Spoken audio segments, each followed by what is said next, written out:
Hi, today I am making a list.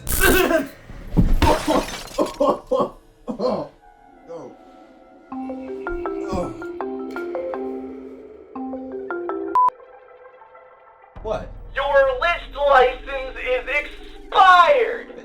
Are you... No, I had that... Oh. You're right. I gotta go renew this thing.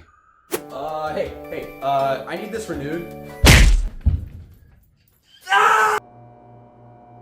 I got it renewed. Disney theme parks have been around for many decades, ever since the 1950s. And for every single one of these decades, plenty of rides have been built.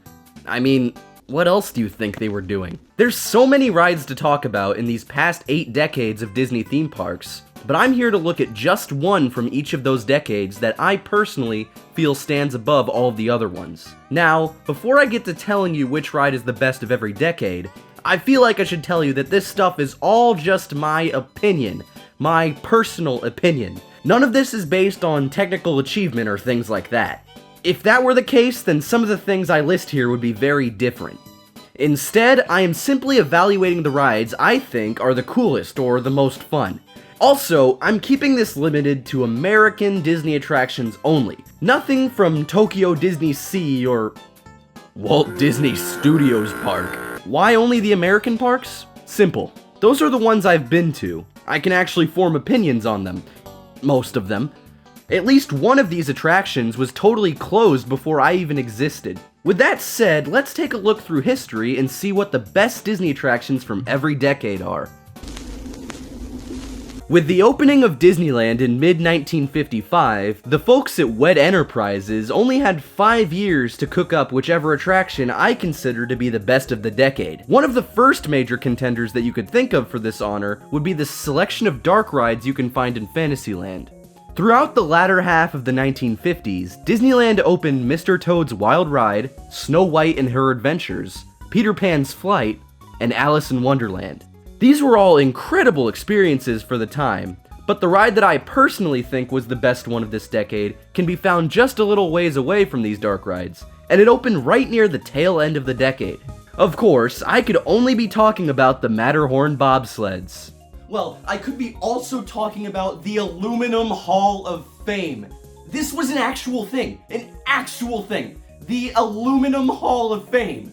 Somehow, incredibly, Tomorrowland back in 1955 and 1956 featured the Hall of Aluminum Fame, sponsored by Kaiser Aluminum. This was like a mini museum exhibit that gave visitors a look at aluminum and how we were able to mass produce the stuff and the methods we used to go about doing so.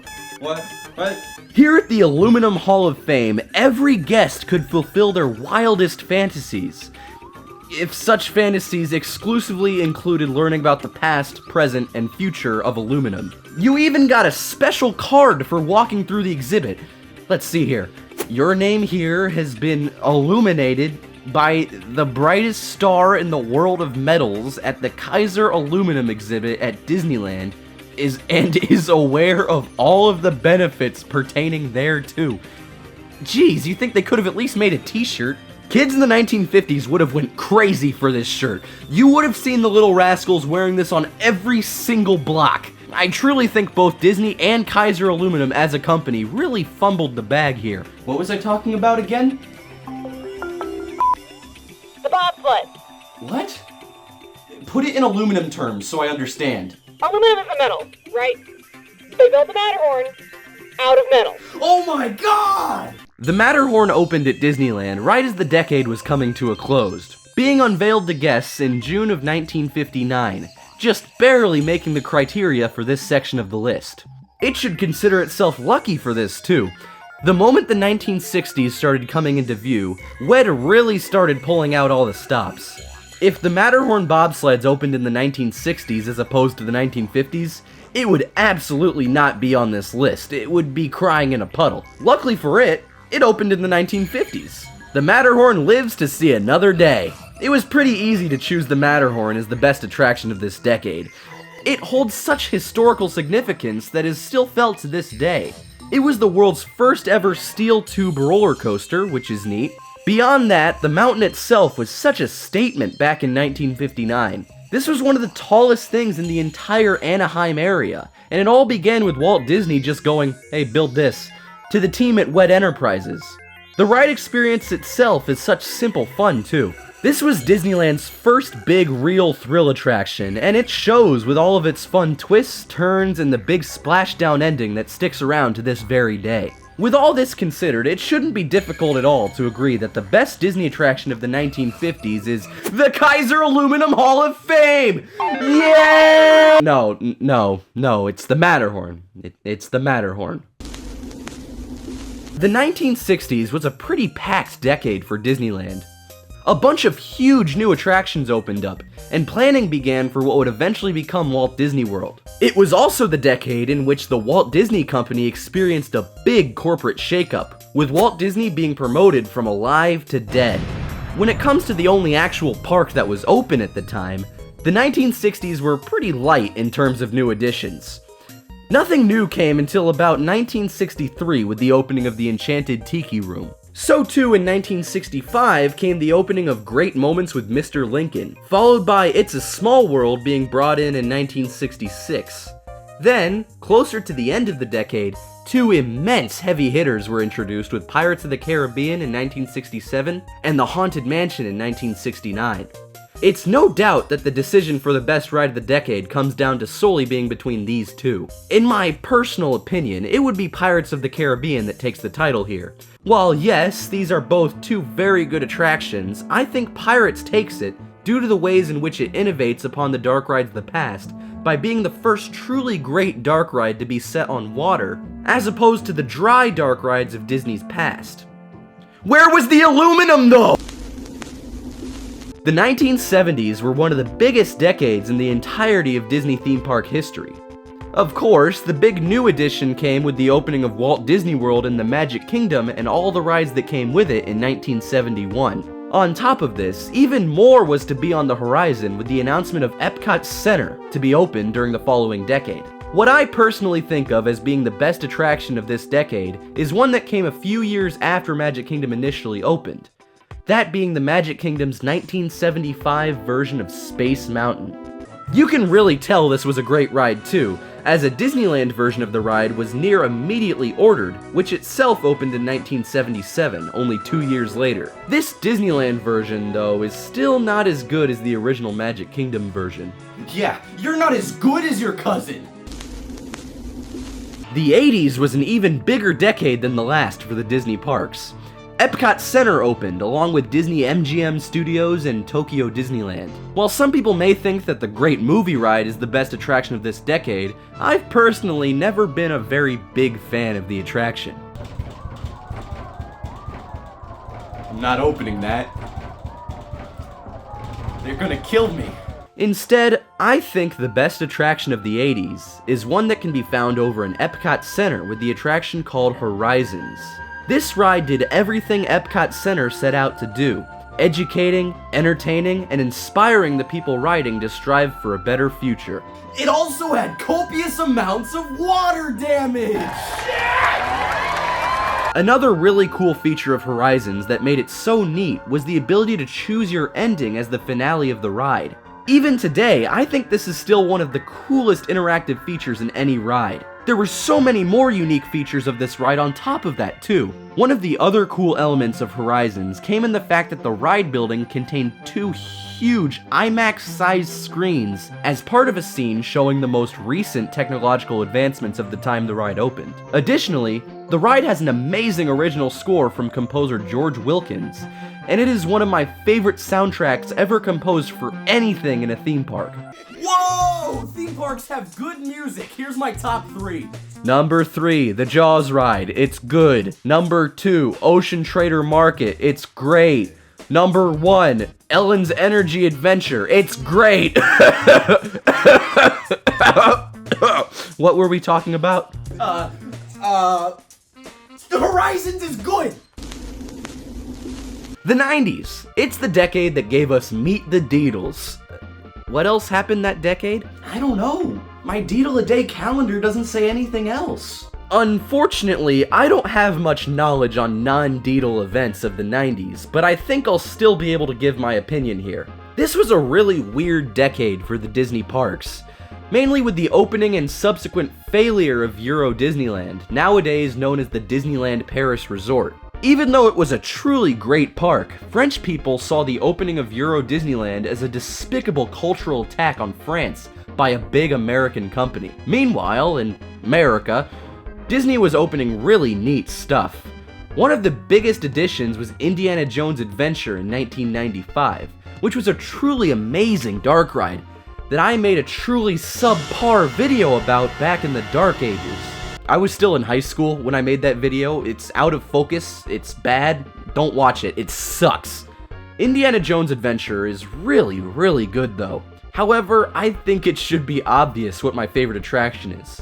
Especially since there's no Meet the Deedles attraction. Why? It's the Twilight Zone Tower of Terror. Of course it's the Twilight Zone Tower of Terror. You're watching a video by a guy with bellhop in his name. I've ridden it 323 times as of the release of this video. Like, come on! It's the best ride ever made. Now, Tower of Terror obviously takes the title here, but I think that, at the very least, Indiana Jones Adventure deserves some kind of honorable mention. And that is all for the 90s. What comes next? What's even the point? They would have loved the Kaiser Aluminum Hall of Fame. The 2000s was a truly weird decade for the Disney parks. While the failure of Euro Disneyland was a thing that happened in the 90s, the effects of it didn't truly become apparent until the following decade, that being the one we find ourselves in here. You can really see the effects of this when you look at the two brand new Disney theme parks that opened in the year 2001. Those being Disney California Adventure and Tokyo Disney Sea. The construction of Tokyo Disney Sea was entirely financed by an outside group, that being the Oriental Land Company. Basically, they would just throw money at Disney and let them build whatever they wanted. Meanwhile, Disney themselves were the ones paying for the California Adventure Park, with the final cost of the park's original 2001 iteration being only $200 million. This may still sound like a decent amount of money, but that's only until you hear that the construction of the Twilight Zone Tower of Terror 7 years prior came to a total cost of $125 million. A little under double the budget that was given to an entire theme park. That's insane. This seemed to be a common trend for many of the new additions given to the American Disney parks in the 2000s. Small, cheap new additions that seemed to be mid-level attractions at best. However, standing as an insane outlier compared to everything else, came Expedition Everest in 2005. Like, really? How did the same people that cautiously financed Orange Stinger in 2001 end up building this 4 years later? It boggles the mind. I don't know, I'm f***ing boggled! Expedition Everest is a truly amazing achievement of immersive design, with every single detail being immaculate. You can't look anywhere without seeing something that was designed with so much care. Of course, this is all thanks to Joe Rohde, possibly the best person to ever be involved with the Walt Disney Company. If you don't count the Deedles. Compared to the 2000s before it, the 2010s were a somewhat mixed bag for the Disney parks. At the beginning of the decade, the main focus was on the complete $1 billion overhaul of the Disney California Adventure theme park. Nearly every single part of the park was given some kind of facelift, but most of the focus was placed upon the park's entry area, Sunshine Plaza. This area was given a complete overhaul and a name change to Buena Vista Street. In addition to this, a huge new area opened called Cars Land. You'll never guess this otherwise, so I'll just tell you. It's a land themed around the Disney Pixar Cars movies. The main attraction here was Radiator Springs Racers, an awesome dark ride that reused the same technology as Test Track, but is better than Test Track in every way possible. Bring this to Florida. Please! A lot of the big new stuff after this came in the later half of the decade, mainly over at Walt Disney World. The first huge addition came in 2017 with the opening of Pandora: The World of Avatar over at the Disney's Animal Kingdom theme park. This brought 2 new attractions as well as one of the best quick service restaurants in literally any Disney park in the whole world. I love you, Satuli Canteen.